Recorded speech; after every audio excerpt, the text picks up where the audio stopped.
"You are screwed up." Chelsy's husband sues Harry after he innocently blamed Chelsy after the MGN trial. Harry, 38, told the High Court that a newspaper's report of his breakup was hurtful and appeared to celebrate their split.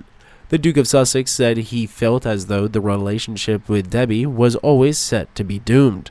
He cited a story from November 2007, which appeared in the Irish edition of the Sunday Mirror and reported details of their relationship. He wrote it reported that Chelsy and I had a secret meeting where I had begged her for a second chance.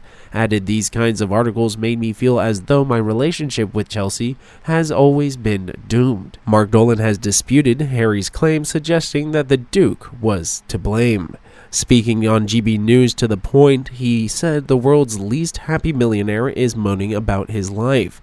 He's blaming the media for his relationship not working out. "I think the relationship didn't work because he's just an annoying humpty." Recently, a source leaked that hotelier Sam cut more. Scott Chelsy, Deby's husband, wants to sue Prince Harry for involving his wife in the lawsuit. In fact, she dumped the Duke because he whined too much, and it had nothing to do with the press. Now Chelsy has a happy private life and with her husband and son. So digging into the past is quite damaging to Chelsy's spirit. Prince Harry wanted the celebrity life as much as Meghan did. He thought they'd be hanging out with Hollywood stars and making shed loads of money without working, while GB News host Dan Whitten and American journalist Megyn Kelly say alarm bells should be ringing for Meghan Markle because Prince Harry still seems to be really focused on his ex-girlfriend Chelsy Deby. His ex-girlfriend Chelsy Deby, who I think was the love of his life, was mentioned in his witness statement today, something like 118 times. Meghan Markle was only named 5 times. Mr. Wan said Harry actually got emotional in court when he was asked about his relationship with Chelsy Deby. "If you were Meghan Markle, would alarm bells be ringing at this point? Has he really moved on from Chelsy Deby?"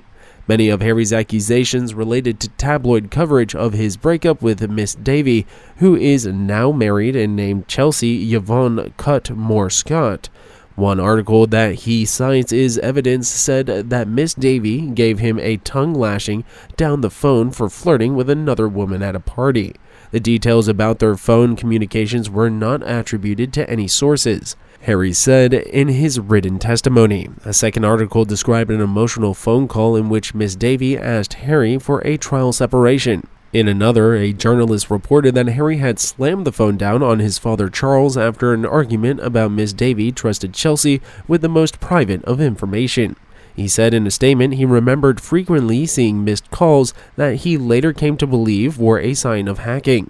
Harry also said he was at a complete loss as to how private details were obtained of his and Miss Davy's vacations off the coast of Mozambique, and the journalists and photographers would arrive at their hotel even before they did. He said the two of them were never on their own away from prying eyes of the tabloids, which badly strained their relationship and was a main factor in why they decided to end it all. "We could also never understand how private elements of our life were finding their way into the tabloids, and so our circle of friends became smaller and smaller." He said, "I remember finding it very hard to trust someone, which led to doubts of depression and paranoia," adding that he regrets cutting friends out of his life because he feared there had been sources of leaks. Lawyers from the publisher have argued that most of Harry's claims related to articles published from 1991 to 2011 and lie well beyond the 6-year limit that generally applies to legal complaints of privacy violations. One of the company's lawyers, Andrew Green, also said in court on Tuesday that there was no need for the Daily Mirror journalist to use unlawful means because information about Harry had been published by other news outlets, an assertion that Harry challenged.